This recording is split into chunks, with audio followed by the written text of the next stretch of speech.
Chloe naglabas ng saloobin patungkol sa pag-ubos nga niya ng pera ni Carlos Yulo saad niya ang pera ni Kaloy pera ko na din.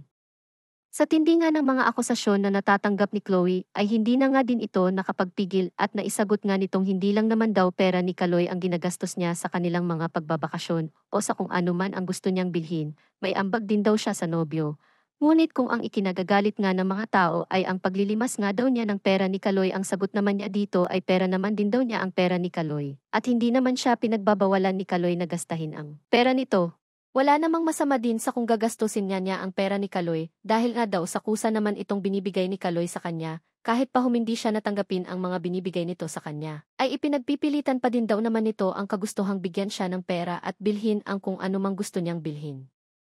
Nagiging masama nga lang daw ito dahil sa inggit ng mga tao sa kanya, tapos na nga daw siya sa isyu niya sa pamilya ni Kaloy ay ngayon ay ang paggagastos naman niya ng pera ni Kaloy ang tinututukan ngayon ng kanyang mga bashers. Wala naman din daw siyang magagawa kung isang gold digger nga ang tingin sa kanya ng mga tao, dahil yun na talaga ang iniisip ng ilan sa kanya, at wala siyang balak na please ang ibang tao para lamang siya ay magustuhan. Ang tanging alam niya lang ngayon ay mahal niya nga daw si Kaloy at ganun din naman daw si Kaloy sa kanya. Saad nga ng mga netizens siguro naman daw ay hindi ganun-ganun na lang maubos ni Chloe ang pera ni Kaloy. Pwera na lang kung bili ng bili ito ng kanyang mga luho o nang hihingi ng pera kay Kaloy para sa kanyang pamilya. Masyado na ngang matindi ang natatanggap na pambabatikos ngayon ni Chloe at saad niya kung saan sasaya ang mga tao sa pambabash sa kanya ay hahayaan niya ang mga tao.